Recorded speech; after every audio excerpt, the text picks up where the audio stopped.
Welcome back to Derry Public Radio. Reporting from the basement of the Derry Civic Center, this is Joshua Kahn with the news.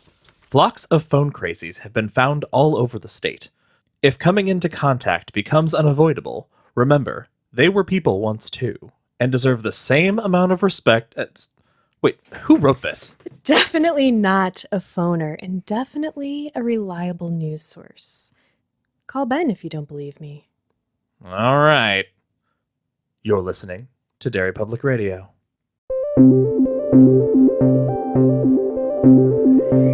This is Derry Public Radio.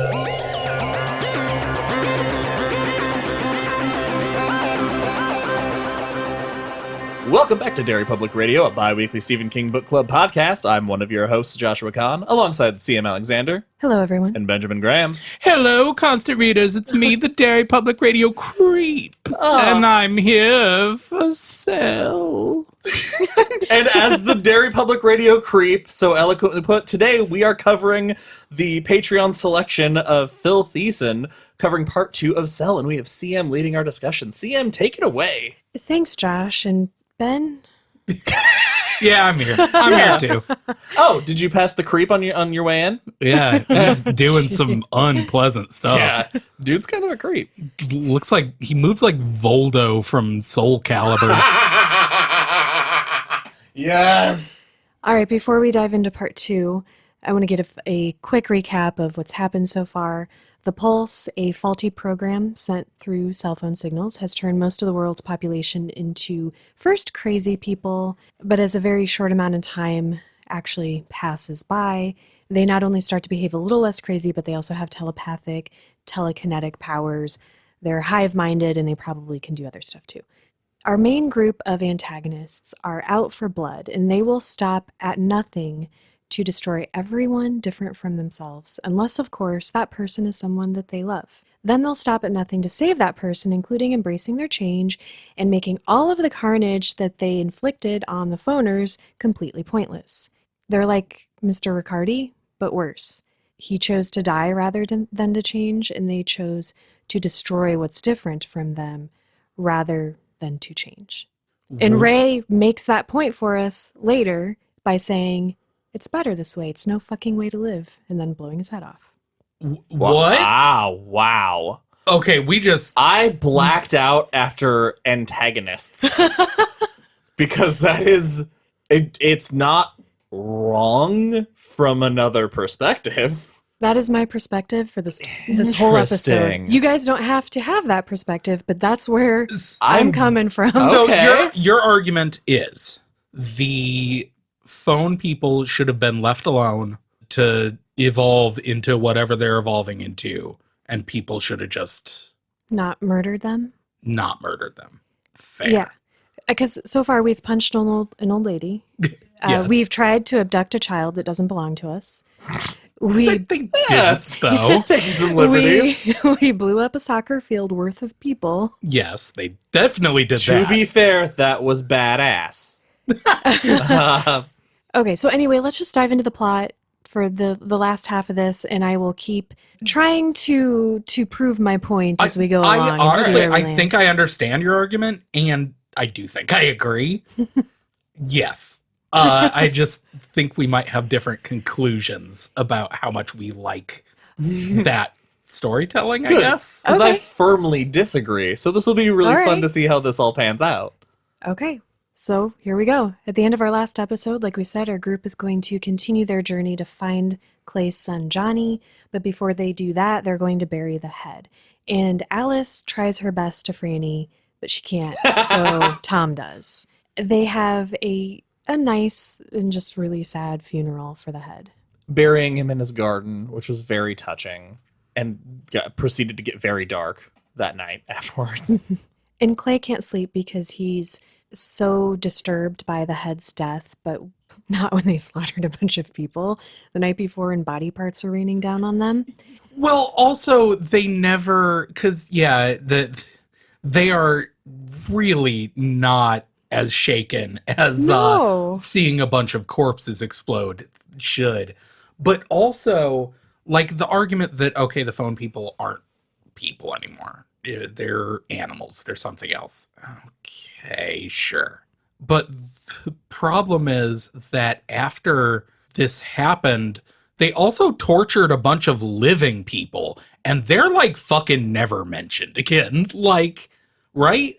Didn't that happen that when Harvard comes and leaves the Yeah. shoe, they hear screaming Oh, in the background because they like not everybody died down there. And yeah, they're- because as they leave Yeah. Gayton, as they're leaving the city, they see all of these houses that had shoes outside of them, which we know meant people were hiding out in them, and all of them are busted open, that the phone people had drug people out into the street and just torn them to shreds. And they're like fucked up about it. But then they move on. They're like, huh. Well, But that's classic zombie movie logic anyway. Yeah. That you can't let yourself, the whole world is dying around you. You can't let something like that in, or else you will die. There was a quote in the first half of the book that the people that can adapt to it will, and they'll survive. Yep. The people that can't will die. and for the record, I'm not arguing that the phone crazies are justified in their retaliation or anything like that, or that they're just good They're- people on their own. They're doing bad things too, but I don't think that justifies the group that is supposed to be our protagonists being just as bad. It becomes more of a point for me later when we meet the rest of our group of individuals, and I do kind of understand and I can forgive the first flock destruction, because the last thing you knew about the phone crazies is that they were just killing people left and right. You didn't know you weren't doing a bad thing. They come to understand that later, and that does not stop them from destroying a lot of flocks and a lot of people. Ben, I don't know if you're going to get this reference, but now I fully understand CM's very weird point, because I remembered she likes the terrible movie Warm Bodies that treats zombies as Oh my God. romantic interests and as people. Okay. First of all, I didn't say it was a good movie. You said it was your favorite zombie movie. That's a lie. I won't have that on this podcast. Okay, anyway, let's talk about them leaving Gayton Academy. While they are on the road, they discover that all the other normies have been given a message in their minds too. This telepathy is not just between phoners. It can also not be shared with the normies, but they can send messages to them. Yeah, in the same way that they've been having dreams about Harvard, all of the other people who they see in their dreams in the crowd with the phoners, they're also having the dreams from the other side. Oh my God. We'll get to it in a bit, but the moment when I realized that dream was not prophecy, but was instead a tally, rocked my fucking world. I want to talk about that more in a little bit, but first, what did you guys think of... So they run into another group of people at a picnic table, and Clay is thinking, because they don't treat them very well, they're like, oh, you guys are tainted, we can't even talk to you. So it's really our group versus not just the phoners, but the phoners and the normies. And he's thinking about, the difference between collaborators in the underground or terrorists, and it's romanticizing that kind of action. To me, it makes perfect sense that all of the other survivors are signing up for this, because they essentially say they were told that the phoners will leave us alone. If we leave them alone and we leave you guys alone, then we're safe and we can just carry on to where we are going. In a world like this, if a magical voice comes into your head, or in some cases literally takes over the voice of somebody you're with to tell you this, you sign that deal. That's just, as far as I'm concerned, if the three of us were in a situation like this and suddenly a weird voice comes out of Ben that says, hey, don't kill my people and don't talk to this guy. Don't talk to the insane people. Yeah, and then we're square and you can do whatever you want. I'd be like, deal, guy in Ben's head.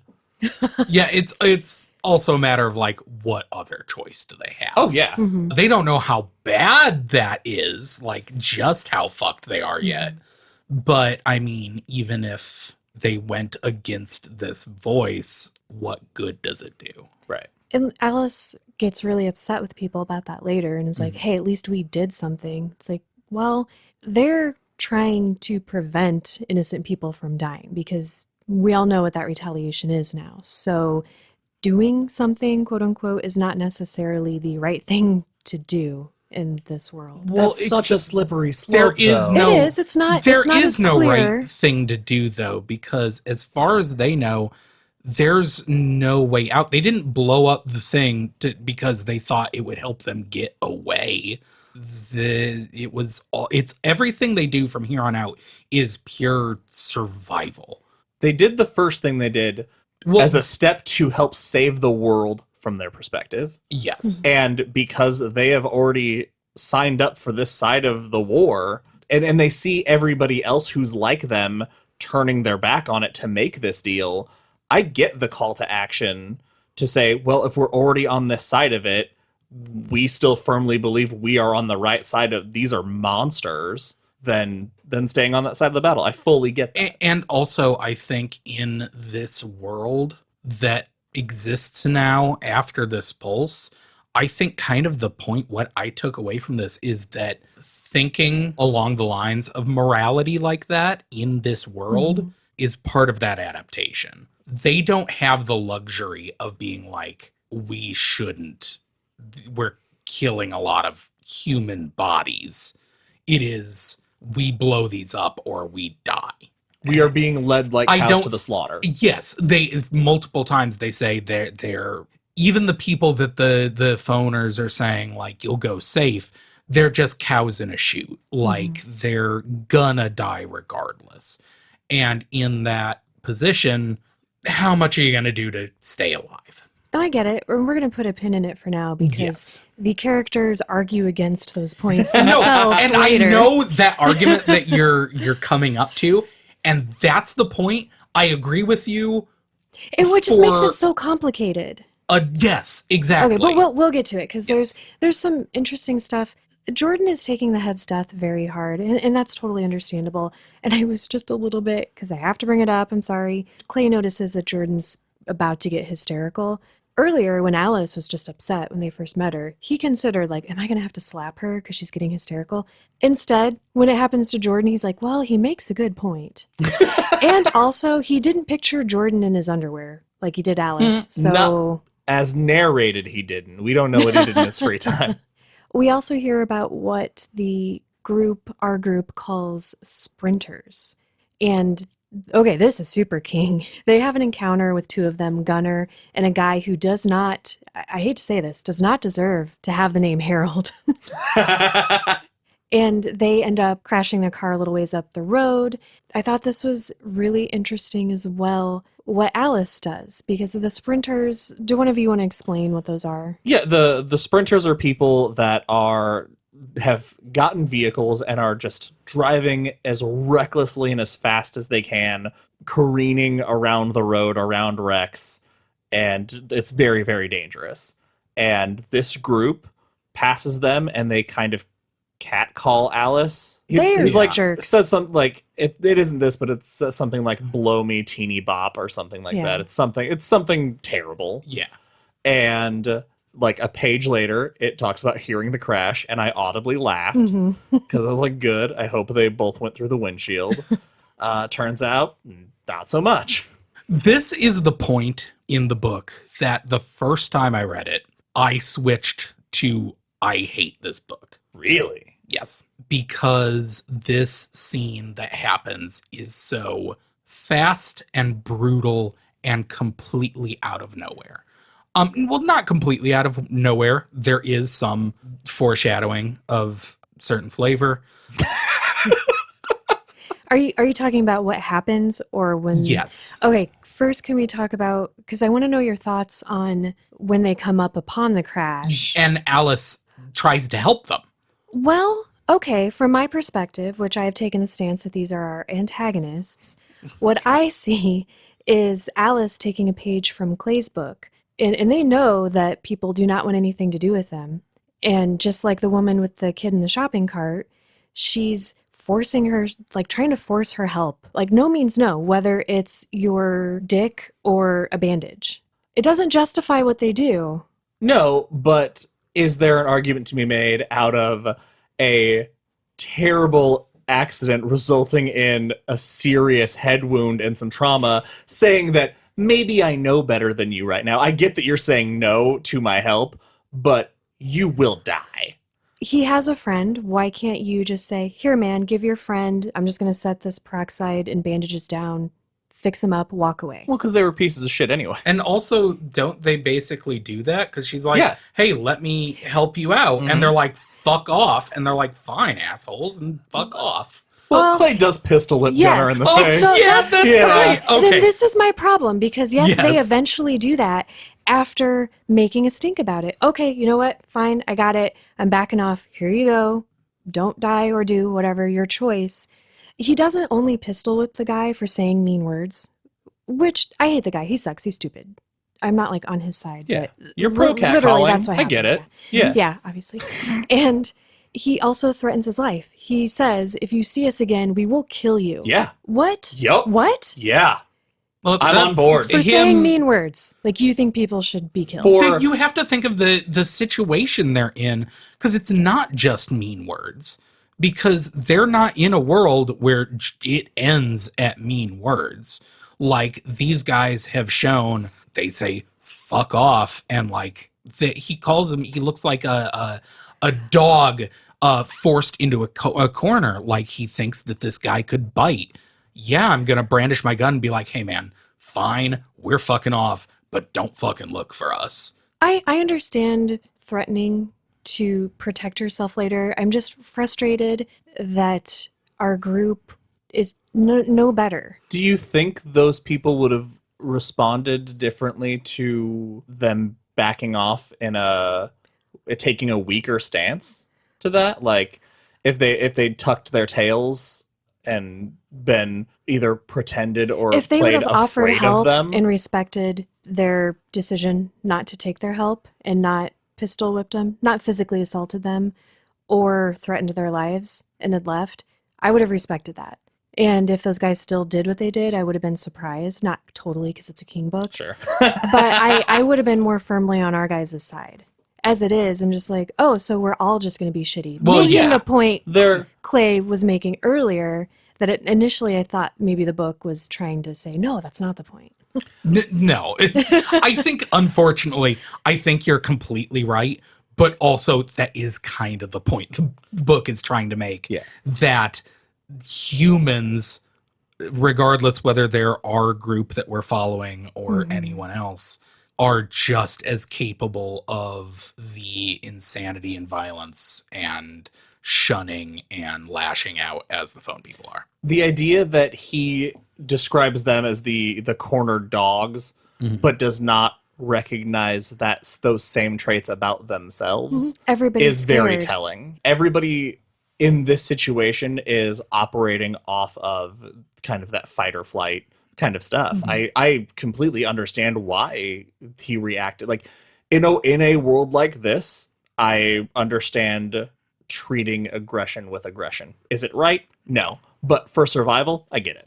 I feel like I'm not making my point. No, I okay. think I understand, but it's like I said, there's the argument at the end of the book is the point that you're. Yeah, There is I'm an kind arc- of... What I'm excited about is because I'm not following you, Okay. but I feel like when we get to the end, you're going to wrap it up and you're going to blow my mind, and I'm kind of mad about it. Do you side with the Borg? No. So what's the difference? Like this, the Borg is complicated. The Borg are also victims. And Picard, which you will come to find out, has an opportunity to destroy the Borg, and he chooses not to. And So- that decision has repercussions Oh, throughout sure. the entire Star Trek universe. And I agree with him. I guess Okay. I'm coming at it more from the great Jean-Luc Picard would say. You keep trying. You keep trying to negotiate. You come to the table. You try to reach an agreement. If that doesn't work, you try again. And you try again. Other captains are like, yeah, you try, and if that doesn't work, you blow it up. and this is more along that line. Like, Yeah. yeah, you blow it up. Sure. That's just not... The stance isn't so much about quote unquote high roading it as it is playing the long game, I guess. For the longevity I of can't the world. I can't justify murdering people who didn't ask for this to happen, who can't control themselves, who can't Sure. control what's going on, who don't themselves know. And not that I'm ignoring that there is risk to our group of people. And yeah, maybe they are also scared and they're responding with aggression. But I don't think that's what makes a protagonist. Oh, fuck, you got me. All right. Okay. So Oh no. I have another question, though, that I want to talk about that I might have missed. I'm hoping you guys can help me.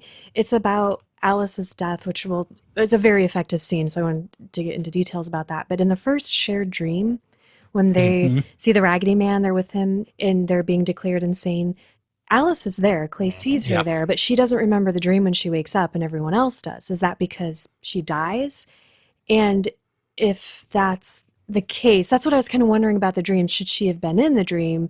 Because you do wonder, like, oh, is this the future, or are they just sending a message? And I couldn't remember if she had other dreams, because they continue to dream. Did she participate? Yeah, she has dreams. That's why I said it rocked me that it's not a prophecy, it's a tally. So okay. as these people, if more people had been blowing up more flocks, if there'd been more insane people, they probably would have started dreaming about those people, because he dreams about the other. They dream about the other group, and the head wasn't there. No, they already had a plan for him. Yeah, I they were handling the head at that time. No, I had the same thought, because I was like, I remembered this happening. I was like, oh, I didn't catch that. That's she's not having the dream because she's already dead. But I really think it is just, I think it maybe is like a foreshadowing thing, but it's not so much story important. It's just supposed to be there to signal. Okay, thank you. Yeah, I was just trying to find meaning in her not having that first dream. And going back to the tally argument, we also need to point out that so many of these other people who word can't have passed naturally about them being these outcasts. So the people who are in the stadium watching this, that's their dream.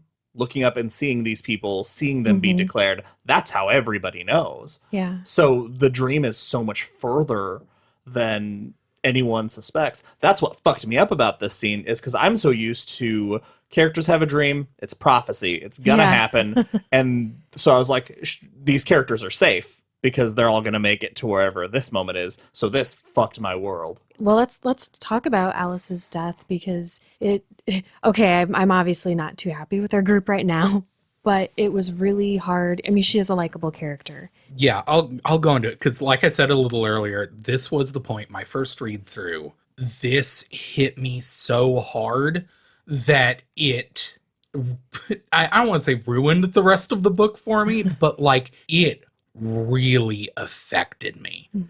Because I'm the kind of person, I've watched so much TV and movies and stuff, I see twists coming, and this I did not at all. They're walking down the street. This is after they've had their confrontation with Hunter and Harold. Gunnar and Harold. And they've kept going down the road, and it's been long enough that Clay has actually forgotten about them. But as they're walking, they see headlights crest a hill, and the person driving is really, really extra reckless, swerving around cars. It's so out of nowhere because literally not a single one of the four of them react to it at all.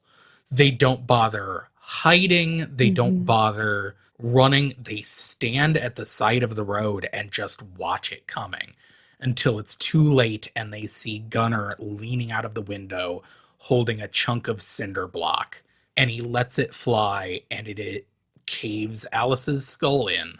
And it is described so hurriedly, no one has any time to react. It's done, and everyone reacts as though it's so realistic in that no one has, it happens so fast, no one has time to recognize that we know she's dead immediately. But Clay wraps her head in a sweater, and they're trying to stop the bleeding, but it is just too late. And it fucking hurts. Yeah. The way they handle afterwards. It's not enough that we see this brutal death, but the slow draining after it is even worse. Mm-hmm. She doesn't die immediately, and she's constantly squeezing her baby shoe and says random nonsensical phrases such as this garden's over, the roses have or faded. the roses fading roses, this garden is over. I preferred her tampon comment because she giggled after. Which is eerie. Yeah. Like, brain injuries are fucking terrifying. It made me hope that whatever is processing in her brain, if she's conscious of any of it, she's having some good memories. Yeah. It just lasts so long, and it's so sad. It's so rare that you beg for another character in your story to shoot another character in the story. Like, I so badly was hoping someone would end it for her. And watching people walk past them, and they look over and they see this, and they're like, sorry, guys, deuces, and they move on. Yeah, we can't touch you. Yeah, where you're off limits. And it got me because the way it was written, it seemed like they asked a group, as their doctor, and they heard them conferring with one another, and it's like, are they going to break the rule, because this is an extreme situation, and they don't, and it's just heartbreaking. And the second they say, no, we can't help, Clay immediately, almost, it seems like to protect himself, says, good, I didn't want them coming up anyway. This is private. This is private. This is our time. It's so sad. And like I said, the first time I read this was so difficult to read. I hated the rest of the book. I was so mad that they would kill this character, that the connection between these four is so strong. It was like a betrayal. Rereading it now, it still hurts, but it's interesting. I like it mostly because of our discussion last week. This is a comedy, right, guys? But it's still Stephen King. I was pushing that last week because I remembered this coming, and I was like, it's weird how funny the first half of this book is, but from this second half that we're covering this episode, this second half of the book is our main characters losing. Yeah. At this point, Fading Roses, This Garden's Over, our good guys lose. And halfway through the book. I was thinking something very similar to that, not quite as eloquent. It was just coming through my mind as this reminds me, not the style, but how it makes me feel and kind of how bleak it is. This feels like a Bachman book to me a little bit. It's bleak, and it's like, am I rooting for anybody? I got so upset I had to put the book down after this chapter, for sure. I was hurt by this death. But the moment I felt betrayed was when the Raggedy Man speaks through her. Ooh. He could have spoken through any of them. He chose to speak to them through her, and that made me so mad. I cannot remember the last time I have been legitimately angry like this reading a book. It hurt. It hurt even worse. I wondered, because their powers are evolving, was that because she was damaged and it was easier to talk through her, and they didn't yet have the control of people like they later very much have? Not less gross, but I could definitely see that, because it occurred to me that, like, well, he's talked through Clay, but he was also standing right in front of Clay when that happened. Yeah. So yes, okay. Which is that makes me feel less hurt. And it's an interesting idea to play around with too, because their brains are kind of damaged because there was an issue with the pulse. And the bodies, like, they're dead people, essentially. We should also mention what that message is. The last message, the last words that Alice speaks before she dies is looking at Clay and saying, "Your son is with us."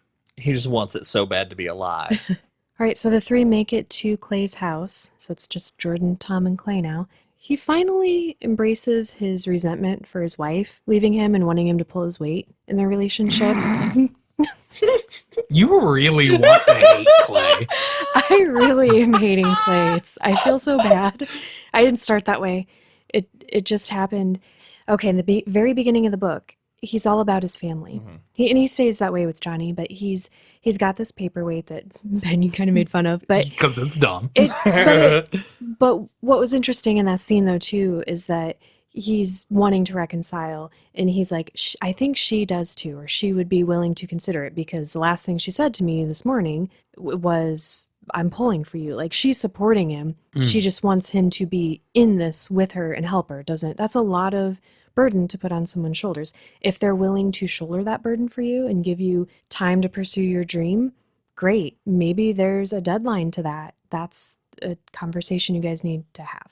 And so I found it a little bit frustrating, and maybe this is just natural and it would happen, but they go to his house and he sees a note taped to the door, and it's just like a piece of Scotch tape, and you can tell that, if they had arrived any later, it probably would have blown away in the wind. And he just is like, Sharon, that bitch, she's so careless. And then he gets to it and he realizes it was his son. It's a note from Johnny. Like, this point on, Sharon just doesn't exist. Does not care. Yeah. No. Anyway, so his note from Johnny, do you guys want to talk about? The note basically says, Dad, if you find this, I'm with my friends. We're heading to town hall. Mom is one of them. I'm sorry. Please come find me. I love you. And he signs his full name. Yeah. And poor kid is frantic, He's thinking 12 about years old. and thinking about the circumstances, the duress he was in when writing this. And Clay is just like, Jordan, because Jordan's reading it too. He's like, I'm sorry, my son's so stupid. That was He's a dick. He's weirdly defensive about his dumb fucking son, which that is funny. But I thought it was funny that as he's reading it, there's a weird take to Tom being like, what's your son look like? Ooh, Yeah. that was scary. Which Oh boy. was a weird bit. And it's not funny, but I did laugh that he was with his two friends and one of them died literally like 5 feet away. Yeah. It's like, that kid didn't want That it. poor kid. He didn't want it that bad. Right, so they soon meet another group of people that they've had dreams about, people who have been with them in the stadium on the pedestals. And these guys are even more ruthless than our main group. Denise is a pregnant woman, and we also have Dan. Savage being pregnant. You believe the horrifying person she must be. Dan is a sociology professor. He's our Glenn Yeah. of the group. And then we have Ray. Ponytail and all. Ray is a construction worker who, this will be important later, specializes in explosives. And is dumb. What do you guys think about these three new characters? I felt it was really difficult trying to add 3 full characters to this well-established group, especially after the departure of Alice. I felt like it was... I understand now, finishing it, why it's important, but it just felt like too hard to push.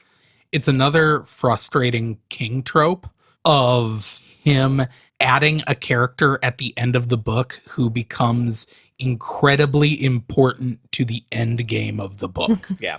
Is something that we could not have known about the rest of the book, and then a fifth away from the end, he's like, oh yeah, and then these people come in, and you better pay attention to them because they're going to be important. It does bug me a little. But these three, what's the word? He writes characters so well that they are characters immediately. Yeah. Yes, Yeah. they are well defined enough. Like, he gets away with it. Absolutely. I think these are some of his better Last act. edition, last act Deus Ex Machina heroes. If we had had them leaving town hall and the beginning of next chapter had been like, Daniel woke up, and I'd be like, wait, what the fuck? But I would have read a full chapter Just switching about, character. fully switching to this new group. Like, even if it was just a short chapter to get their chemistry a little more before Even they if cross it, paths, I like- would have been into it. I thought it would have been cool, it would have made the book longer, but we know I love that. If we'd gone back and we'd started at the beginning and seen, and we saw Jesus their Christ. journey. Gotten like just a very Yeah. summarized version of their... So this group is interesting. They are also declared insane because we find out that 2 days after the Pulse, they killed a group of phone crazies. I give them the same pass because, we don't quite understand what's going on. Not that I give mass murder a pass, but while I can't condone it, I can understand why they might think they're doing the right thing. Again, man, I don't think you can get away with calling it mass murder. But After that, when it was clear that people were getting better and changing, they kill another group. They make the distinction between the phone people being the phone crazies and then not being the phone crazies anymore, and them not thinking of them that way, them thinking of them as the phoners. Yeah. Or the phone people. The phone Yeah. people. And Denise even goes on to explain that the phone people, like I said earlier, probably didn't have any control over what they were doing. She acknowledges that it wasn't their fault and that the way they are now, they probably can't help but playing their role in everything that's going on. They're not responsible for their behavior. And then they acknowledge themselves later, this is me putting things on the group, that whenever they kill a flock, the reprisal is that a bunch of normies are killed. So they are responsible for those deaths, knowing that moving forward. So that's why I gave them a pass on the first flock they killed, but not any flocks after that. Because who are they to take that risk and endanger people, normies, quote unquote, who don't have the hive mind, who would have no idea that this is coming at them because they didn't do anything. Some other group somewhere else did it, but they're going to pay the price for their actions. Okay. So understand, like, that made your argument so much more clear. I think by that logic, I completely agree with you, but only for the new group's second flock. Right. That's what I said. The first flock, because I was confused, because with our group, they only kill, spoiler, 2 flocks. One, their first one, that gets them declared insane, and then at the end of the book, the super flock. But you can't, I was confused because you can't, I don't think they're to blame for the super flock, because that was, they had to do something or they would be tortured and murdered in the most horrendous way. So really, I agree with you, but only the 3 characters we haven't spent the whole book with. They're monsters. Okay, this is hard. Thanks, Ben. I Just hate really them. put that on. No, this was hard for me too, because yes, if they don't do something, like, their lives are in danger, and I can understand at some point you have to decide, how far am I willing to go to save my own life? And I guess for some people, you would be willing to kill anyone to save your own life. The people that were going to murder you? Yeah. The people who are going to murder you, who are not responsible for what they're doing and can't control it and might get better. So And might be someone else's Johnny that you just blew up. sure. And I know we're dialing it in. I'm getting mad because you're pinning me into a corner here, slowly but surely. It's bothering me. With each of their first 2 flock kills, again, you've already said you can't hold it against them, because if we were in the world of Dawn of the Dead, would you let a horde of zombies go peacefully when you could destroy them and save a bunch of people? Especially, we know in this world, zombie movies exist.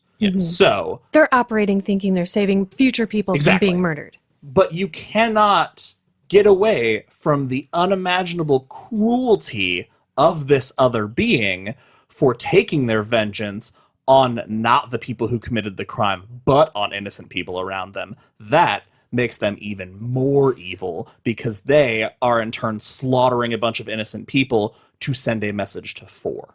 Everybody in this book sucks. Yeah. Oh, Yeah. hands down. But, You're correct. But we have people who have the ability to choose and people who don't. Yes. And I think that's what bothers me the most. That's why it's easier to be mad at our group. Yeah. You can't blame an ant It's- for something that happens because they're just one of a hive. But I also think that's kind of another, once again, a point of the story is if you can't blame the phoners for what the violence they are doing, because they've been reduced to animals whose only interest is survival. They don't have full control. They're operating on instinct. The same argument goes for the humans, because in this world, humans have been reduced to animals as well. They are only operating on survival instincts. Morality kind of doesn't matter anymore. This is what irritates me. If they had not been okay killing a bunch of people, which I think is a hard decision, even if you think even if you think you're doing a good thing, I just want more gravity on that decision. If they hadn't done that, And I'm not saying it's their fault that they retaliated by murdering a bunch of innocent people. That stuff wouldn't happen. They are interfering with a process they don't understand. Again, not their fault either. They don't know they're interfering, and they don't know that that's what the consequence is going to be. This is kind of getting away from our plot a little bit, but just I'm now curious because as we all read, we imagine you build your head canon of what these things are. When you thought about phoners, did you imagine them on average in states of decay like zombies? No. Or did you imagine them as like just the three of us sitting around this table looking totally fine? Halfway. It's because they're all like beaten up. They're injured. They're not taking care of themselves because they're not functioning quite like normal humans, but they're alive. So I did not think of them as zombies. I thought of them as something I haven't encountered before, which I would hope would give me enough pause to be like, ooh. And I honestly don't know if it would be easy for me to kill any living thing, no matter what. Well, that's also fair. Like, okay. Now I'm fuck. All right. Because now I'm back in, because where I was coming from this whole perspective as I'm imagining it, I kept treating the phoners as they aren't alive. They're not alive. They're not dead. They're just not dead yet. Because they continually talk about, they'll see one that like they're like the dude's arm's halfway off and you can see the infection. Like that dude's dying because this entity that has taken everything over doesn't have doctors. Like they are not interested in healing. Not yet. Sure. But it leads to the fact that if were I in this position, I would more or less be treating everything. I don't think I'd be able to escape the idea of zombies because of how many of them I see that are just not dead yet. The only reason they are up and walking is because they have stopped feeling pain. They have stopped being able to control themselves. And so I think that's where that disconnect was coming from me. And I would accept all of this if Clay had seen Johnny and put a bullet in his head. Yeah. Okay, yeah. Sorry, we need to move on with the book. No, I think that's insane. But do you understand the point I'm making? His actions really just kind of negate a lot that happens in this book, because he took away hundreds and hundreds of people's Johnnies. Yeah. He killed people's you got me. God moms, damn it. daughters, sons, dads, sisters, brothers, friends. But it doesn't... Doesn't everybody deserve that chance? Not when they're all trying to murder you. No. No, I'm not saying they shouldn't try to defend themselves. I'm just saying they made some decisions that set them on this course. Yeah, no, I completely agree that the things that there are consequences to their actions, but that doesn't mean their actions are morally wrong or that they shouldn't have. I do not believe morality has any place in this world. I know. I'm just against murder for any. It isn't a matter. It is different if all of the phoners were in cages. If they were all locked up and they're like, should we kill all these people for what they did? I'd be like, no, they didn't have a choice, and now we're all safe. In this world, they are doing, the humans are doing whatever they can to live, whether that's right or wrong. Very arguable, because the argument that I keep referring to is after the end of the story, as our characters are parting, Clay thinks to himself, well, I mean, the phoners, they were just doing what they do, and hell, maybe it would have been better in the long run for the planet, because they wouldn't have, polluted like we do. They looked like their violence would have ended eventually. Who knows? Maybe they could have been better. But what could we have done? Because the only other option was laying down and dying, which is, whether it's better for the planet or not, we're humans, and that's built into our core code. Don't fucking die. Yeah, but if they hadn't taken it upon themselves to cleanse the world of this, and they just tried to survive. Sure. Oh, all right. But they didn't. I'm going to swing this over to on CM's side a little bit here, and that makes me sad. Because I started out so against you, and now I'm starting to turn. I bet you, if a lot of this would be different if Kashwak was these dead zones, if they were bringing these normies to live in these spaces, like this is the New World Order In concentration. Yes, if you get this space and you get to be safe, we'll leave you alone. That's where peace happens because we're the superior power. Blah blah blah blah blah. Still not great, but it can end there. I bet you, even if that were an option, they would get there, and Clay would still say no and keep fighting Solo to find his son. Which he should, because you're literally describing colonialism. Yeah, oh, I'm aware. I'm absolutely aware. Yeah. I thought about that several times as they were talking about these dead zones and making, like, this is where you live now because we are the superior power. Yeah, interesting thing to Oh, yeah. It's almost play around with. Yeah. Okay, another interesting thing, and then we're going to move on from this. What did you guys think of Dan posits that, oh, this might have been two weirdos in their garage that sent out the pulse? One of my favorite things about the book is, I said it last episode, like, we never find out what the fuck the pulse is. Mm-mm. Is it a weird alien thing? Or literally, it's the two explanations, the two guesses that we get are it was terrorists, or it was just some fucking tech bros fucking around in the Because garage. hackers. Yeah.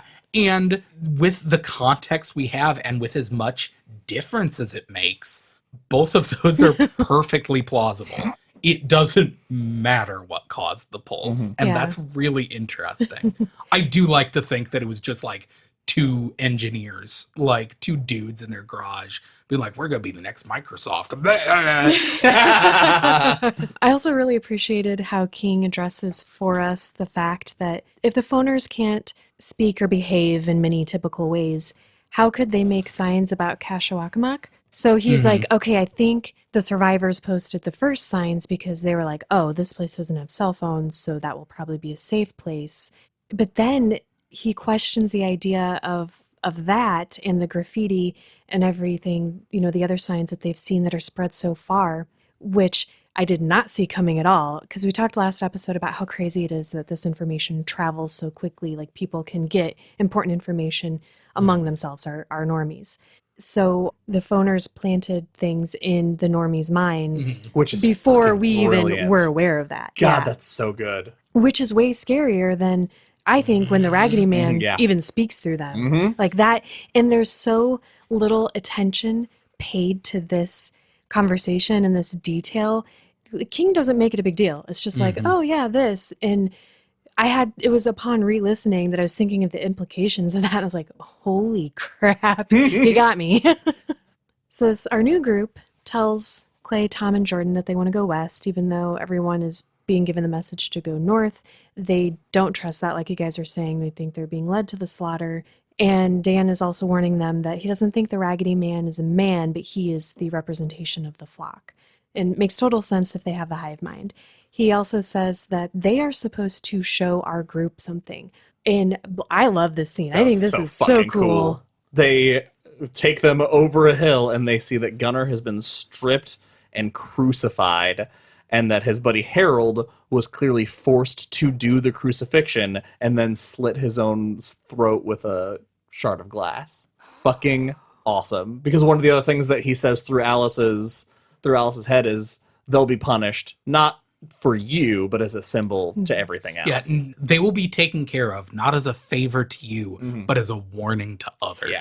Yeah. And that line, and then what is written on the sign with these bodies, justice is served. I'm like, the Raggedy Man is badass. Yeah, he is not fucking around. No. So this is where Clay decides that he's going to split off from everybody. He's just going to go solo Also, on his did own. not see that coming. No, and I was sad, because we've had Clay and Tom and Alice and Jordan. Now Alice is gone, and now we're just with Clay. And that was very effective. And of course, they try to talk him out of it, which I was kind of like, if it was your kid, would it be reasonable to you for someone to be like, nah, forget your kid. He's a lost cause. It's like, come on, you guys, just support him and let him go. Or buddy up with, I would be like, okay, I'll come with you. We're going to do this. No, I definitely would have went west. I would have known that it was not it was no good, but You gotta try. you know you're being led to your death. Clay, in the meantime, has another dream that explains what's happening in this area, and he sees Johnny in this dream. So would one of you kind of explain what he dreams of and what that tells us about what's going on? Sure, he sees tents on the side of the road and massive lines, and the Raggedy Man is at the head of the line, ushering people left and right, saying, you'll get the chance to call a loved one if you go in here and say goodbye. And people pick up a phone, hit the button, and immediately become phoners. Kind of. They go slack and brain dead for a minute before they hard reset. Yeah, but as he sees later, they're not the same. They're not as getting the same signal. the first phoners, which Jordan posits it's a worm, which Stephen King does not understand. But he basically says there's a virus, this program that is going out over the pulse. It's breaking down. Something is happening that the people that are getting it now, it's not doing what it did the first time. He sees two phoners that are actually speaking. They're arguing over a fire truck and having the same like psychic battle between them, but they're just not the same. As they're speaking, they're not quite forming the words completely, and he hears the fully formed words in his mind, and then he hears them trying to form those words. And eventually, like just in the span of watching this exchange, they are talking almost normally, which is rapid progress. It's kind of nuts. So before Clay can reach his destination, Josh, you're surprised that they parted ways. Were you surprised that they were back together I so lost quickly? my mind. He just walks over here and he's like, there's a bus in the middle of the road. And Tom and Jordan, what the fuck? I was confused. How long were they apart? Like 3 days. Oh, because it's literally the span of like 4 paragraphs or Yeah, something. it happens quick on paper. Yeah. And so much happens. Like when he meets them again, and it's like, what happened? They're like, we did this and this and this. We found a school bus. We found a quarry. It was great. And I was like, how long were they gone? I was really confused. They partied like that scene in Hocus Pocus. Yeah. I thought that what happened to them was pretty kick-ass. Yeah. Mhm. They believed they were heading west, and the phoners have the telepathy and the psychic powers have grown so strong that they let them believe they were making their way west. And as they're telling the story, I love that they're talking about a hotel and the kitchen, and he's like, that place doesn't have a dining room and a kitchen. Like, that's not how that place works. And it's Jordan who brings up that it felt like virtual reality, and that's where he started to realize that they were constantly tired. It's because while they thought they were sleeping, they were being piloted back. That is so freaking cool. It's so fucking awesome. And what's scary is it only happens the first time, because after that they get it. Yeah. Which is so dark. Mm-hmm. Because thinking of just like the hopelessness. Yes. Yeah. Oh. They're basically making them all go to Kashawakamak for their execution. I am sorry if that's a real place and I'm butchering it. Well, it's on the Micmac land, so I doubt it's a real place. Along the way, Ray takes Clay aside and he's like, oh man, you live here. What does poison ivy look like? And it's just a really, finally we get a light moment in all this bleakness of this book. As Denise is giggling. And we get to know, what is his name? Hugh? Or what's this guy's Ray. name? Ray. Ray. That's right. Because we've kind of gotten a few conversations with Dan. He's kind of a pessimistic, smart-ass old man. The woman is pregnant Denise. and rough and tumble. Mm-hmm. And we haven't, the only thing is we've gotten about this guy is he's just kind of like, He's here too. he's also here. But now we're like, oh, he's a fun guy. Yeah, full of laughs. Full of laughs. He calls him over implying that he got poison oak or poison ivy on his business while he was using the bathroom. And the rest of the party laughs at him. And Clay goes back there and he immediately changes gears and he pulls out a cell phone and a piece of paper that has a number on it, and very quickly and very seriously is like, take this. I just hope you'll know when to call this number, but you have to call it. It's the only way anybody's getting out of here alive. And seeing the desperation in his eyes, Clay doesn't even give it a second thought. He grabs it, and after he takes it and he's distracted by the phone, Ray quickly reaches for the gun in his waistband, puts it under his chin, and blows his head off. My first time reading it, I'm sure all your first time reading it, did you make the immediate conclusion he wired the bus as a bomb?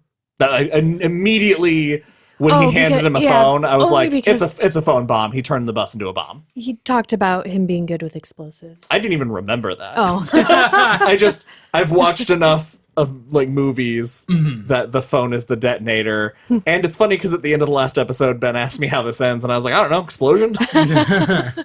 Okay, what if we knew Ray like we knew Alice, and then this next scene happened? Because everything picks up very quickly after this. They don't even get to, they try to bury him.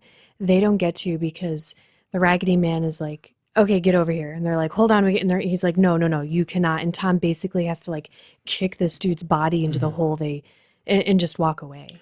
That's a good point, that if this would have been, it's still a pretty effective scene. Yeah.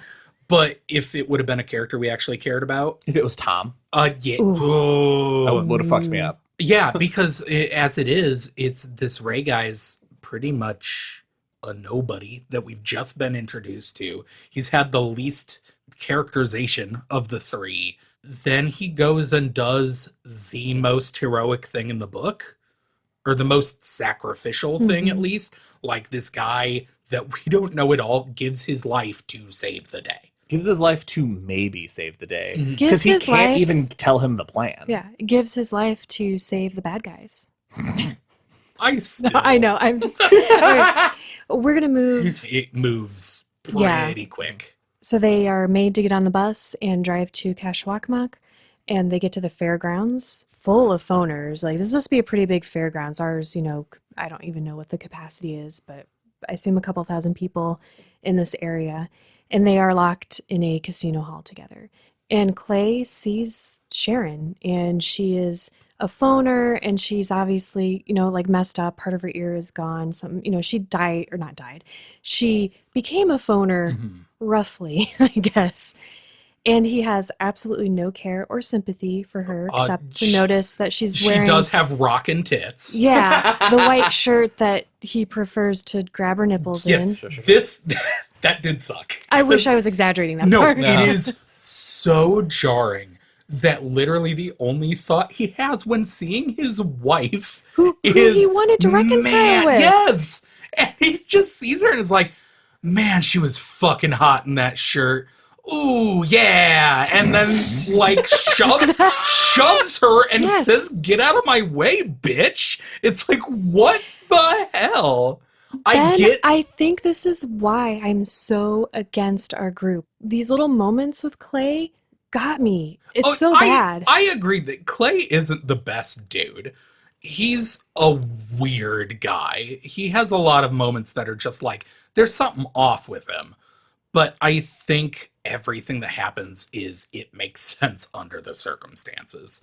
I think he's just crazy. Yeah, I think he's lost. I think all of our characters have pretty much lost their minds at this point. Yeah. I think if he did not become crazy after the incident with the head, he definitely is is crazy when Alice dies. Yes. So our group is locked in this place together, and they're trying to figure out what to do. He doesn't know the purpose of the phone and the slip of paper yet, and he decides he's his version of meditating, which is drawing in his mind, because he doesn't have anything to draw with. And that's when he starts, when he has a moment to sit and think and just focus on something, his brain's kind of opening up, and he's realizing what Ray intended. The setup for this was cool, too, because he's like concerned that the Raggedy Man is going to know he has a cell phone. Then he's, Ray had made the point even to him. Cell phones are on everybody's minds. It doesn't matter. He'll just be like, okay, whatever. And he is. He's a little perplexed as to why he has it, but he doesn't care. He doesn't know it's a tool or He a even weapon. makes the bad mime gesture for phone and laughs. Like this guy's real stupid. So let's talk about the plan that they put into action, including throwing a kid out of a window. That's step one in most of my plans, if there's a child around. And why this area is meaningful in a way that the phoners and Raggedy Man did not realize. Yeah, so the pulse happened while carnies were setting up for this big expo. And at the top of this tower, there's this flashing beacon, which turns out that it was an illegal signal booster because they want to draw customers in. Customers aren't going to want to come to a place where they can't use their phone the entire time. But nobody whose mind they read would know that, except for the carnies. He pieces together that there's the bomb in the bus, and the phone will be the detonator, and the only person who could fit out the window is Jordan. And asks him if he knows how to drive. It doesn't go through them doing the plan, but I like that he makes Jordan repeat the plan step by step and corrects him. Like they've drilled it because they've only got the one shot at this. They break the window, send Jordan out, and this is my favorite part of the ending. Yeah. Because we don't follow Jordan. No. And it leads to so much tension. In any normal book, we would now follow Jordan in his heroic journey to the bus and all this. But having all of them together, looking, waiting, listening, added so much tension, and I thought it was such a brilliant choice. I thought you meant your favorite part was when Jordan comes back and just runs over a bunch of people. Also cool. Good job, Jordan. Okay. I did think it was pretty great. I like with everything Jordan's been through. He deserves to blow off some steam. Well, when you find out his rationale is losing the head fucked him up, and this knowing that in his head and his heart, he really feels if he could get this bus just further over here, he can end this and get revenge. And if you gave a 13-year-old kid the chance to save the world and avenge the person who meant the most to him at the time he needed the most, he's taking it. It only sucks because he notices that they're improving even then because and he refers it back to the worm in the system. They are walking around at night now.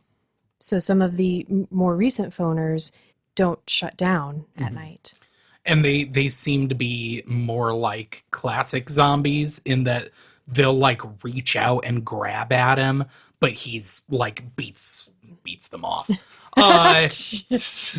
He fights them off. They're not as aggressive as they used to be. They're not crazed. Yeah.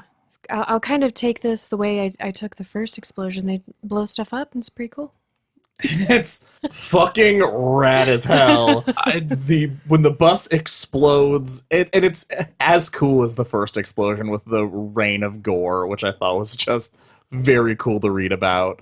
The moment that I would like to point out is that it tears off a whole wall of this place so they're able to get out. And as they're describing all of the body parts and stuff that they see dropping around, the one that stuck out to me was describing one of them as a flesh canoe filled with blood. I was just about to say, personally, this part bothered me because of the phrase flesh canoe. I was like, that's metal as fuck. It is extremely metal. I gotta give it that. Right in front of Charlie the Choo Choo, if you can believe it. Oh. Flesh Canoe's a metal or a death clock song. Yeah, the Charlie reference was cool. And they got the Raggedy Man. Yeah.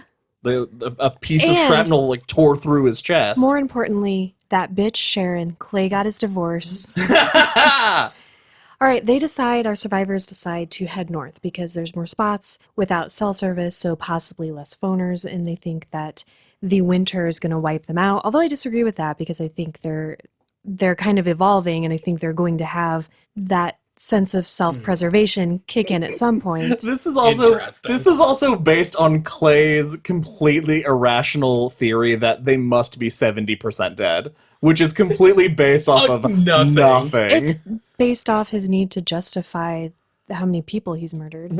But I will say that I understand that 70% based on how I said earlier, I was envisioning them as, unable to be healed by the damage they've sustained. It's just hard for me to look at people who don't function, quote unquote, normal like everyone else and see them as anything other than people I don't quite understand. Okay, I thought that might be why this was upsetting you so much because of my day job. I'm sorry. Same. Yeah.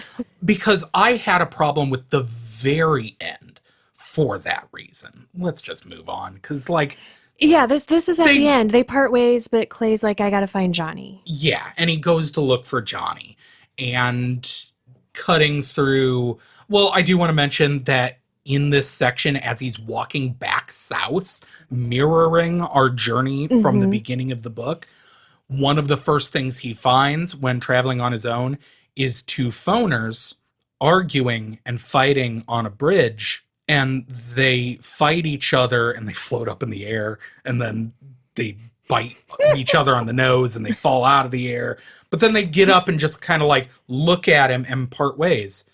It's the scene with the guys fighting over the keg from the beginning of the book. Everybody's the same. Yes, it is such a cool way is to why show murdering each other isn't justified. That the phoners and the humans, they've all went crazy because of this whole tragedy. You don't have to have the pulse to have gone crazy. Yes. But he finds Johnny. What was the point I was trying to make? I don't know, but I do like his journey. It's just the way it's written is very cool. He's alone and you feel that loneliness. And he's trying to send messages, trying to put a picture of Johnny in the phoner's minds and communicate with them. Yeah. He also finds a phone because Jordan's like, hey, if you hit him with another signal, again, based on nothing. It might reboot his brain. Well, he's a computer genius. It might reboot his brain. Sure. Based on nothing. It makes as much sense as any of the theories. Yeah, I remember what I was going to say. So the thing that bothers you is equating the phoners and a different way of thinking with people in real life who have a different way of thinking and that are still should be treated as people. I got that from the ending because he finds Johnny and Johnny is different. He is feral, kind of. Well, that's how he's described. That's what we're supposed to take away. Yeah. But I agree with I understand what upset you because the way he's described is he was just described as a neuroatypical person. He's basically described as an autistic, he can't talk. And I agreed because I didn't say that way because I didn't want to color your guys' opinion because that's my personal take from what I do for a living. No, I absolutely got that same thought. And when he was thinking, he's like, do I want to test this dangerous thing of trying to give him the pulse again? Or is it really even worth living with him like this?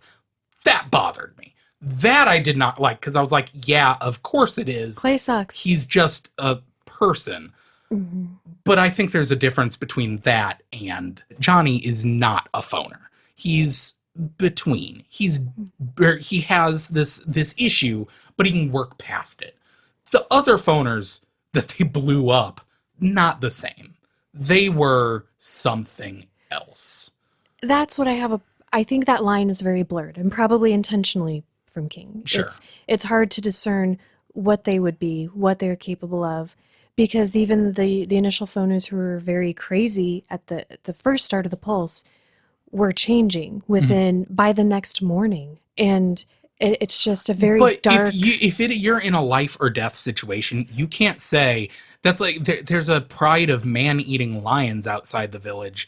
We can hunt them down, or we can wait and hope they learn to use tools. Yeah. I know how to explain this to you guys, so you'll understand exactly where I'm coming from. Gotcha. If for some reason I am ever brutally murdered by a bear, don't kill the bear. It's not the fucking bear's fault. I'm probably an idiot for messing with the bear when I should have known better. There we go. Well, we will bury you in the pet cemetery. What if the bear is threatening the existence of society? I don't know that the bear is. What if it's a team of bears? Okay. So I thought this ending was cool because he decides to do it and the phone rings and it's like, ring, ring, it's for you, Johnny. Oh, you should have done it in the creep. Oh, well. And we don't know if it works because the book ends there. What did you guys think of this book? I thought the pace was great. I thought the fun misdirect of feeling kind of comedy at first and then going as dark as it did got me. The fact that anytime a book can make me feel so strongly in any moment, I'm on board with. I'm going to go ahead and give Cell 4 out of 5 blue chambray shirts. I got some real complicated feelings about this book because it definitely has a lot of problems, a lot of very confusing tonal shifts. It's just a very strange book. That said, it is kind of a fun read. It's fast. It's got set pieces that are really nuts. The characters are really well developed and interesting, whether you like them or not. My only problem is the ending chickens out, I think. I think the ending could be more bleak. Yeah. I think it's Agreed. too close to a happy ending when the second half of the book swerves so hard into being so dark. All that said, it's fine. 3 out of 5 blue chambray shirts. CM? I know I seemed angry this whole episode, and I was. I did turn around on our main characters. I think everybody in this book sucks. I mean, there are some things about them. They're fun. Like, Tom is so great. I just think they made really bad decisions, and I'm not sure that I agree with what they were willing to do and sacrifice and risk. And of course, it's easy for me to say that, not having, not being in that position myself. So I realize I'm kind of a hypocrite and biased. But that's how I feel. It's interesting because I think it's a perfectly fine book, and I enjoyed it. I don't want to spend more time in this universe. The way it feels to me, when I said earlier, it feels more like a Bachman book. It's not a place I want to stay and hang out. And none of the characters are people I want to continue to get to know, and I don't want to know their journeys. They didn't quite touch me or intrigue me in that way. That being said, that's just my feeling about it, and it didn't take away from how good it was. And all the points you guys made about the pace and everything and the character development. And I liked the tonal shifts. I thought that was just, I love a book that's one thing and then it's like, what happened? What am I reading now? So I enjoyed all of those aspects of it. So I'm going to give it 5 out of 5 blue chambray shirts. What? This always happens. It's so great. Just we argue the whole episode. Oh, you're so upset about the book, and then I give it 3 and you give it 5. It's so fucking good. That's it for this episode of Derry Public Radio. As always, thank you for listening. Join us for our next episode where we will be watching the film Cell. For Benjamin Graham and CM Alexander, I'm Joshua Kahn reminding you, yes, they had been born in violence and in horror, but birth is usually difficult, often violent, and sometimes horrible.